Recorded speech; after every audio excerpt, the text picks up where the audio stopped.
energy of group 15 element is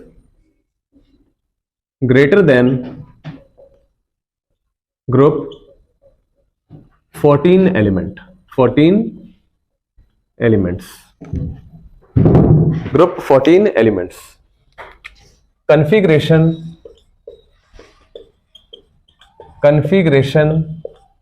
of group 15, that is NS2 और NP3, ठीक है. And configuration of group 14 element is NS2 और NP2, ठीक है ना. तो देखिए NS2 और NP3 है, मतलब S में कितना इलेक्ट्रॉन है? 2 इलेक्ट्रॉन है. और P में कितना इलेक्ट्रॉन है बोलो? यहाँ पे 3 इलेक्ट्रॉन है, 1 2 और 3. इसमें देखिए, इसमें भी आपका S में 2 इलेक्ट्रॉन है और इसके अंदर P में कितना इलेक्ट्रॉन है? 2 इलेक्ट्रॉन है. अब बताओ हाफ फील्ड कॉन्फ़िगरेशन कौन सा है? Which one is half field configuration? ये हाफ फील्ड कॉन्फ़िगरेशन है. देखिए हाफ फील्ड का मतलब होता है सिंगल इलेक्ट्रॉन हर एक ऑर्बिटल ऑक्यूपाई करेगा. तो यहां पे क्या हो गया? सिंगल इलेक्ट्रॉन हर एक ऑर्बिटल ऑक्यूपाई किया है, इसलिए ये कहलाता है क्या? बोलो, हाफ फील्ड कॉन्फ़िगरेशन. और ये कॉन्फ़िगरेशन स्टेबल कॉन्फ़िगरेशन माना गया है, ठीक है. तो यहां पे देखिए, यहां पे ये कोशिश करेगा कि ना हम इलेक्ट्रॉन को लेंगे और ना हम इलेक्ट्रॉन को देंगे, अपने स्टेबिलिटी को मेंटेन रखेंगे, है ना. तो नाइट्रोजन फैमिली चाहता है कि हम अपने स्टेबिलिटी को मेंटेन रखेंगे. इसी वजह से ये इसका आयनाइजेशन एनर्जी का वैल्यू बहुत ही ज्यादा होता है एज कंपेयर टू किसका? कार्बन फैमिली, है ना. तो यहां पे ध्यान रखिएगा, ionisation energy of nitrogen family is greater than carbon family. Note कीजिए इसको.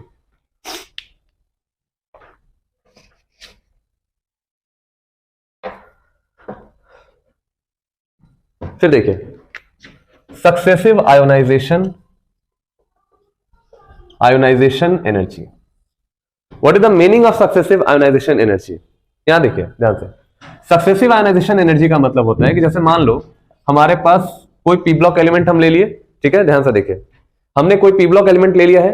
अब इस पी ब्लॉक एलिमेंट में आपको पता है कि इसका कॉन्फ़िगरेशन NS2 और NP3 होता है ना.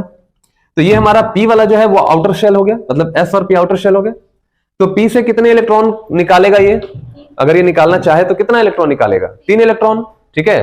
तो P में आपका 3 इलेक्ट्रॉन ये निकालकर, यहां पे देखो, यहां पे S में कितना इलेक्ट्रॉन है? 2. ये फुलफिल्ड है, तो ये जल्दी निकलेगा, ये थोड़ा सा इसका निकलना टफ है ना. हाँ उसी में होगा, देखिए ना, ठीक है ना. तो यहां पे देखिए, मान लेते हैं कि हमने फर्स्ट आयोनाइजेशन एनर्जी दिया, 1 इलेक्ट्रॉन निकलेगा. तो यहां पे M के ऊपर कितना चार्ज आएगा? 1 प्लस आएगा ना, इलेक्ट्रॉन निकलने से 1 प्लस आएगा. फिर देखिए आयोनाइजेशन एनर्जी दूसरा देंगे तो क्या हो जाएगा? M पे कितना प्लस होगा? 2 प्लस होगा. फिर आयोनाइजेशन एनर्जी थर्ड, तो क्या हो जाएगा? M पे +3 चार्ज होगा. अगर हम साइज की बात करें, ध्यान से देखिएगा, अगर हम साइज की बात करें, साइज ऑफ कैटायन, तो सबसे बड़ा साइज किसका होगा? बोलो, M का ना. सबसे बड़ा साइज किसका होगा? M का. फिर M प्लस का, फिर M+2 का, और फिर M+3 का. सही है ना. तो साइज का इनवर्सली प्रोपोर्शनल आयोनाइजेशन एनर्जी होता है. Ionisation energy is inversely proportional to क्या हो जाता है? साइज हो जाता है. तो देखिए साइज अगर इसका ज्यादा होगा तो आयोनाइजेशन एनर्जी इसका कम होगा ना. तो अगर हम आयोनाइजेशन एनर्जी की बात करें तो M का सबसे कम होगा, फिर किसका होगा? M+ का, फिर M+2 का, और लास्ट में किसका होगा? M+3 का. तो higher oxidation state have highest ionisation energy. तो यहां लिखेंगे highest oxidation state have highest ionisation energy. याद रखिएगा, हाईएस्ट ऑक्सीडेशन स्टेट है तो उसका आयोनाइजेशन एनर्जी का वैल्यू क्या हो गया? बोलो, हाईएस्ट हो गया. तो ऑर्डर भी हम यहां दे सकते हैं कि आयोनाइजेशन एनर्जी थर्ड. देखो थर्ड आयोनाइजेशन एनर्जी मतलब तीसरा इलेक्ट्रॉन निकालने में, देखो दो इलेक्ट्रॉन तो निकल गया ना, तो 2 प्लस हुआ. अब यहां से तीसरा इलेक्ट्रॉन निकालना है इसको, तो तीसरा इलेक्ट्रॉन निकलेगा तो इसमें एनर्जी ज्यादा लगेगा, ठीक है ना. तो ionisation energy third is greater than ionisation energy second is greater than ionisation energy first. ये हमारा ट्रेंड चलता है. अब इसका रीजन देखो, इसका आसान तरीके से एक हम रीजन बताते हैं आखिर ऐसा होता क्यों है. ठीक है, देखिए जैसे ही आप 1 इलेक्ट्रॉन निकालिएगा इसके ऊपर 1 प्लस चार्ज आएगा, तो होगा क्या, यहां पे प्रोटॉन की संख्या सेम रहेगी लेकिन इलेक्ट्रॉन की संख्या कम हो जाती है। तो अब बताओ इफेक्टिव न्यूक्लियर चार्ज बढ़ेगा या नहीं बढ़ेगा?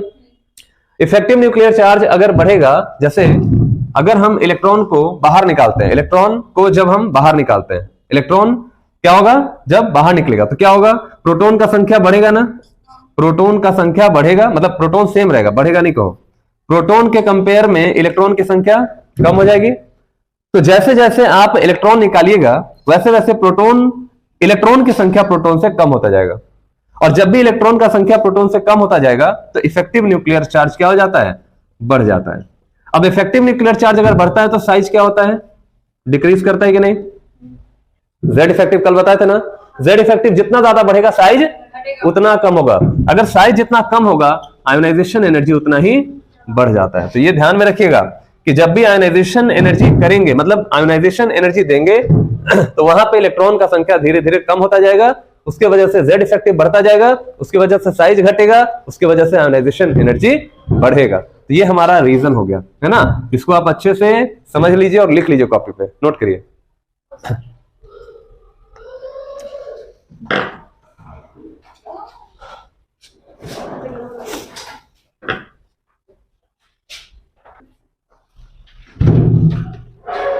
चलिए नेक्स्ट लिखेंगे इलेक्ट्रोनेगेटिविटी, नेक्स्ट ट्रेंड में लिखेंगे इलेक्ट्रोनेगेटिविटी।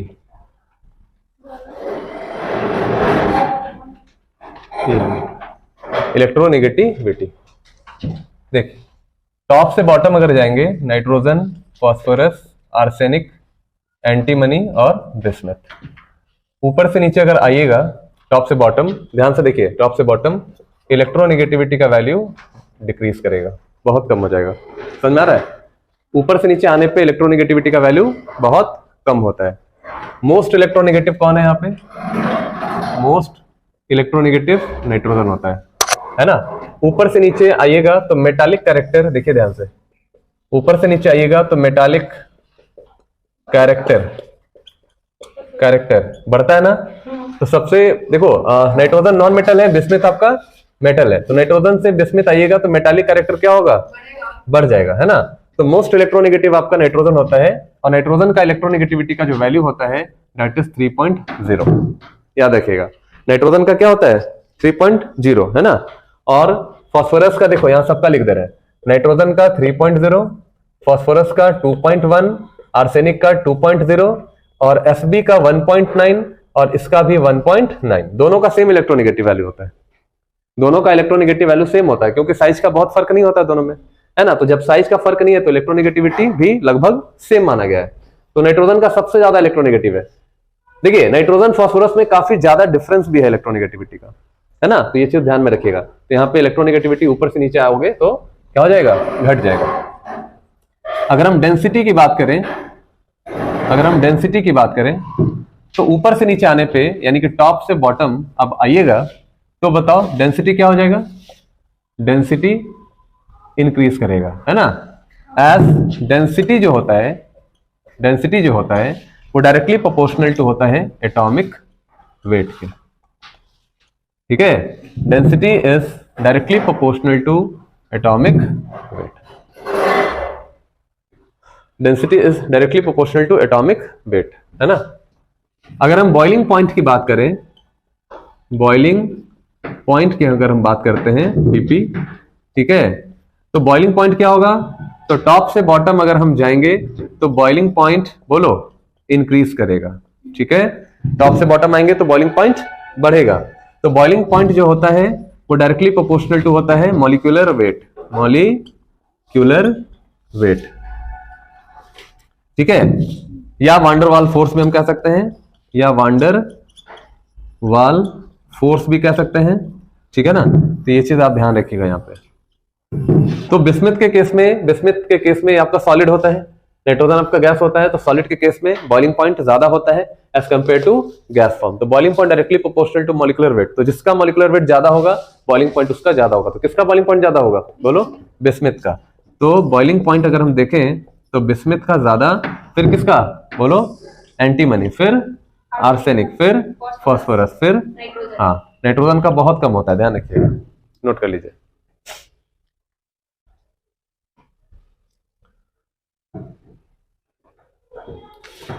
चलो एक चीज और पहले देख लो, एलोट्रॉपी। यहां देखिए एलोट्रॉपी। देखिए जब भी आपका कोई एलिमेंट डिफरेंट फॉर्म्स में एग्जिस्ट करता है तो इस फिनोमिनन को हम एलोट्रॉपी कहते हैं, है ना। व्हेनेवर, देखिए whenever any element exist in different forms, different बोलो forms, then such phenomenon is called such phenomenon is called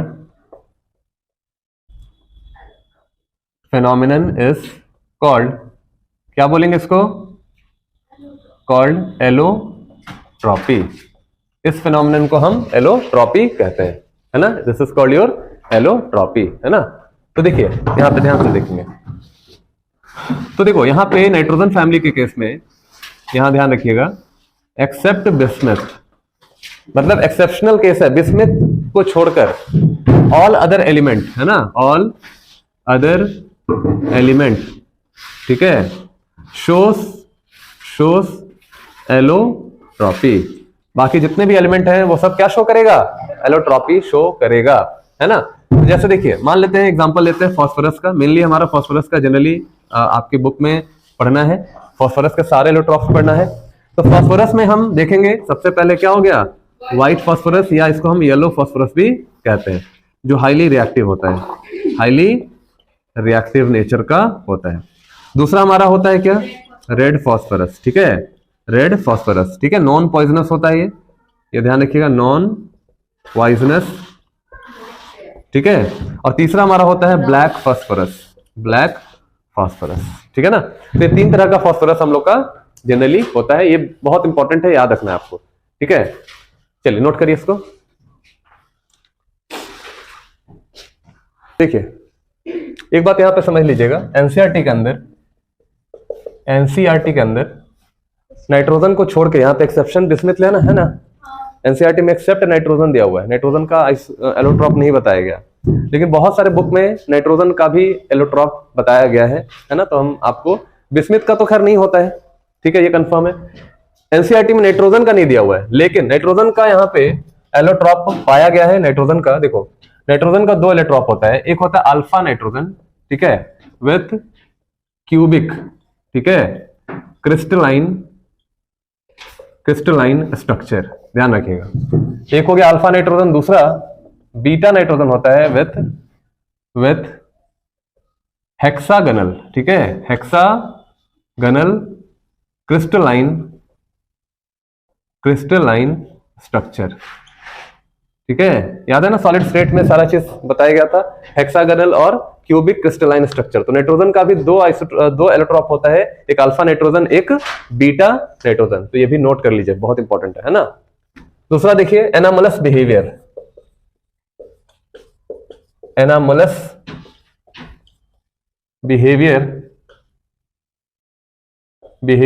of nitrogen. Nitrogen का कौन सा बिहेवियर देखेंगे, एनामोलस बिहेवियर देखेंगे। चलिए क्वेश्चन पूछेगा, देखो जैसा पूछेगा उसी तरह का, है ना। ये नहीं पूछेगा नाइट्रोजन का नहीं है या बिस्मथ का है कि नहीं है, वो सब नहीं पूछेगा। अब वो क्वेश्चन का फॉर्मेट हम बता देंगे आपको, फास्फोरस से रिलेटेड जो भी क्वेश्चन होगा वो पूछा जाएगा, है ना।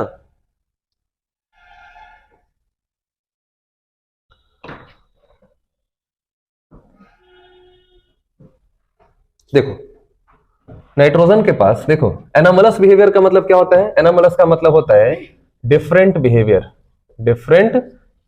मतलब अपने मेंबर, अपने फैमिली में ये डिफरेंट बिहेवियर शो करता है ना। कर दो,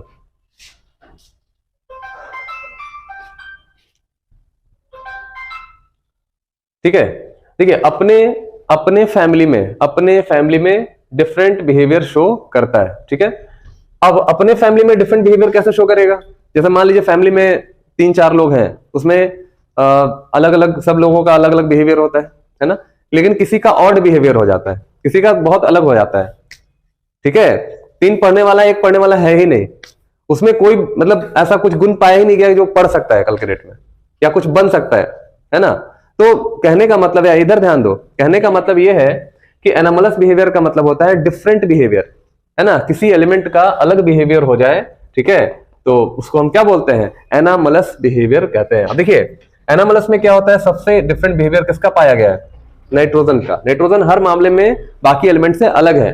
कैसे अलग है, तो देखिए नाइट्रोजन के केस में क्या होता है कि इसका पहली बात कि साइज बहुत ही स्मॉल होता है, स्मॉल साइज होता है, ठीक है। दूसरी बात कि हाई इलेक्ट्रोनेगेटिविटी होता है, हाई इलेक्ट्रोनेगेटिविटी होता है, मतलब इलेक्ट्रोनेगेटिविटी ना बहुत हाई होता है, स्मॉल साइज होता है, इलेक्ट्रोनेगेटिविटी होता है। और देखिए दूसरी चीज कि इसमें कोई भी वेकेंट डी ऑर्बिटल नहीं होता है ना, डू नॉट हैव, लिखेंगे यहां पे do not have vacant D orbital, है ना, इसमें कहीं भी कोई वेकेंट डी ऑर्बिटल नहीं होता है, ठीक है। तो स्मॉल साइज होता है, हाई इलेक्ट्रोनेगेटिविटी होता है और कोई भी वेकेंट डी ऑर्बिटल नहीं होता है ना। इसके अलावा ये फॉर्म करता है, फॉर्म पी पाई बैक बॉन्डिंग। मतलब देखिए नाइट्रोजन के पास कौन सा ऑर्बिटल होता है, नाइट्रोजन के पास देखिए 1s2 2s2 और 2p3, तो नाइट्रोजन के पास कौन सा ऑर्बिटल है, तो p ऑर्बिटल है और s ऑर्बिटल है ना, p और कौन सा है, s ऑर्बिटल है। तो नाइट्रोजन का जो लोब होगा, नाइट्रोजन का जो ऑर्बिटल होगा वो p मतलब डंबल की तरह होगा, छोटा होगा। नाइट्रोजन का साइज क्या है आपका, बहुत छोटा है, क्योंकि लोब्स का साइज बहुत छोटा है। तो यहां पे क्या होगा कि नाइट्रोजन जो है अपने जैसे दूसरे नाइट्रोजन के साथ, क्योंकि इतना ज्यादा इलेक्ट्रोनेगेटिविटी इसका ज्यादा होता है कि वह क्या करता है कि दूसरे नाइट्रोजन के साथ ये ट्रिपल बॉन्ड क्या करता है, बना लेता है। यानी कि इसका 2p ऑर्बिटल और इसका 2p ऑर्बिटल, ध्यान से देखिए नाइट्रोजन का कौन सा ऑर्बिटल, 2p, तो ध्यान से देखो यहाँ पे s हो गया, यहाँ पे क्या हो गया, p वाला, है ना, यहाँ पे 1 2 3, यही हो गया ना। अब देखिए होता क्या है कि एक सिंगल इलेक्ट्रॉन के साथ यहाँ पे एक सिग्मा बॉन्ड बनाया, बाकी दोनों क्या है 90 डिग्री एंगल पे होता है ना, ये x है, ये y है, ये z है, बाकी तो हो गया ना 90 पे, तो ये दोनों ना पाई बॉन्ड बनाएगा, ध्यान दीजिएगा, ये दोनों क्या बनाएगा, पाई बॉन्ड बनाएगा। तो सिंगल बॉन्ड में चूंकि अनस्टेबल होता है, ध्यान रखिएगा, नाइट्रोजन सिंगल बॉन्ड जो होता है n single bond is unstable, इसीलिए क्या करता है कि यहां पे ट्रिपल बॉन्ड का फॉर्मेशन करता है जिससे कि स्टेबिलिटी इसका बढ़ जाए। तो नाइट्रोजन एग्जिस्ट कैसे करता है, नाइट्रोजन इतना मतलब छोटे साइज का है कि इसका जो इलेक्ट्रॉन्स होता है, ध्यान से देखिए, इसका जो इलेक्ट्रॉन होता है नाइट्रोजन के ऊपर, ये बहुत नजदीक होते हैं, जिसकी वजह से इंटर इलेक्ट्रॉनिक रिपल्शन होता है। नाइट्रोजन का साइज क्या है, छोटा, तो दोनों नाइट्रोजन क्या होगा, पास पास रहेगा ना, तो जब ये पास पास रहेगा तो दोनों का इलेक्ट्रॉन भी पास पास आ गया।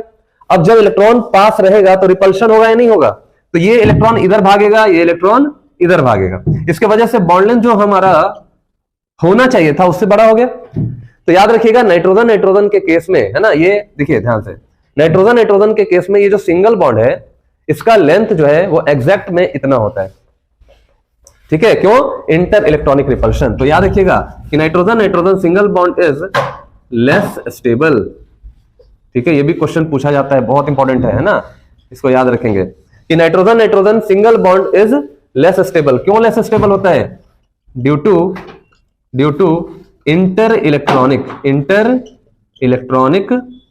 रिपल्शन बिटवीन इलेक्ट्रॉन्स ऑफ कौन सा, nitrogen and nitrogen, nn electron, याद रहेगा सबको। तो नाइट्रोजन सिंगल बॉन्ड आपका लेस स्टेबल होता है क्योंकि इंटर इलेक्ट्रॉनिक रिपल्शन डोमिनेट होता है, और दोनों नाइट्रोजन के बीच में जो इलेक्ट्रॉन्स है उसके बीच में रिपल्शन होगा, इसके वजह से बॉन्ड लेंथ बढ़ जाएगा। अब बॉन्ड लेंथ बढ़ जाएगा तो बॉन्ड एनर्जी इसका कम हो जाएगा। तो सिंगल बॉन्ड का जो बॉन्ड एनर्जी होता है ना, याद रखिएगा, नाइट्रोजन सिंगल बॉन्ड का बॉन्ड एनर्जी इज लो, बाकी मेंबर से कम होता है, बहुत कम होता है, ठीक है, बाकी मेंबर से सिंगल बॉन्ड एग्जिस्ट, मतलब nitrogen single bond never exist, यहां पे लिख रहे हैं नाइट्रोजन सिंगल बॉन्ड, है ना, नेवर एग्जिस्ट, ये कभी भी एग्जिस्ट नहीं करेगा, कभी भी एग्जिस्ट नहीं करेगा। तो क्या होगा, ये दोनों का इलेक्ट्रॉन क्या है, थोड़ा दूर दूर है ना, सिंगल बॉन्ड बनाया तो थोड़ा दूर दूर है, तो ये क्या करता है कि दोनों अपना अपना जो अनपेयर्ड इलेक्ट्रॉन है इसके थ्रू ये पाई बॉन्ड बना लेता है, इसीलिए यहां पे ट्रिपल बॉन्ड में एग्जिस्ट ये करता है। बात समझ में आ रही है, क्योंकि सिंगल बॉन्ड में अनस्टेबल है तो ये क्या करेगा, ट्रिपल बॉन्ड बनाएगा, तो ट्रिपल बॉन्ड में ये ज्यादा स्टेबल होता है। तो nitrogen nitrogen single bond never exist. अच्छा, ये क्यों नहीं एग्जिस्ट करता है, क्यों एग्जिस्ट नहीं करता है, क्योंकि इंटर इलेक्ट्रॉनिक रिपल्शन डोमिनेटिंग है, और अगर रिपल्शन डोमिनेटिंग होगा तो बॉन्ड लेंथ बढ़ जाएगा, बॉन्ड लेंथ बढ़ जाएगा तो बॉन्ड एनर्जी कम हो जाएगा, तो बॉन्ड टूट जाएगा, अगर सिंगल बॉन्ड रहेगा तो टूट जाएगा। लेकिन दूसरी तरफ अगर हम फास्फोरस की बात करेंगे, पीपी सिंगल बॉन्ड, ये एग्जिस्ट करता है। क्या होता है, ये एग्जिस्ट करता है सिंगल बॉन्ड, क्योंकि इसका साइज बड़ा है, तो एक आइडियल डिस्टेंस पे ये अपने आपको मेंटेन कर रहा है ना, इक्विलिब्रियम डिस्टेंस है, यहाँ पे देखो इक्विलिब्रियम डिस्टेंस को मेंटेन कर रहा है, तो एग्जैक्ट लेंथ है ये, तो इस पे भी इलेक्ट्रॉन होता है, ऐसा नहीं है कि इस पे इलेक्ट्रॉन नहीं होता है, लेकिन थोड़ा दूरी होने की वजह से इसमें जो रिपल्शन होता है उतना ज्यादा इफेक्टिव नहीं होता है जितना ज्यादा रिपल्शन नाइट्रोजन के केस में सिंगल बॉन्ड वाले केस में होता है। इसमें काफी ज्यादा रिपल्शन होता है, सॉरी इसमें काफी कम रिपल्शन होता है, और इसमें बहुत ज्यादा रिपल्शन होता है। ये अगर बढ़ेगा भी, मान लीजिए इसके बीच अगर ये बढ़ता भी है तो बहुत ज्यादा नहीं बढ़ेगा, देखो इसका लेंथ इतना ही बढ़ा, लेकिन इसका लेंथ देखो कितना बढ़ गया, है ना। तो यहां पे बॉन्ड एनर्जी जो है, ये जो बॉन्ड है वो स्टेबल है, बॉन्ड इज स्टेबल, ध्यान रखिएगा। इसीलिए यहां पे नाइट्रोजन कैटिनेशन प्रॉपर्टी शो नहीं करता है। कैटिनेशन समझते हैं, सेल्फ लिंकिंग प्रॉपर्टी, है ना। जब एक दूसरे के साथ मतलब एक जैसे नाइट्रोजन आपस में जुड़ते हैं या फास्फोरस आपस में जुड़ते हैं तो इस फिनोमिनन को हम लोग क्या बोलते हैं, कैटिनेशन कहते हैं। सेल्फ लिंकिंग प्रॉपर्टी होता है ये, है ना, बिल्कुल। तो यहाँ फास्फोरस सिंगल बॉन्ड एग्जिस्ट करता है, ध्यान रखिएगा, ये जो है हमारा एग्जिस्ट करेगा और ये शो करेगा कौन सा property, shows catenation property, catenation property, ध्यान रखेंगे, ये शो करेगा कौन सा प्रॉपर्टी, बोलो, कैटिनेशन प्रॉपर्टी शो करेगा। तो एक्सेप्ट नाइट्रोजन, एक्सेप्ट क्या बोलो, नाइट्रोजन, है ना, नाइट्रोजन को छोड़कर, देखिए except nitrogen, all other member क्या करेगा, बोलो, shows catenation property, catenation property. बात समझ में आ रही है। अब देखिए नाइट्रोजन तो ऑलवेज पी पाई बॉन्ड बनाएगा, इन दोनों का पी ऑर्बिटल इन्वॉल्व हो रहा है, देखो, लेकिन बाकी मेंबर जो है वो पी पाई डी पाई बॉन्ड फॉर्म करता है, पहले तो नोट करिए।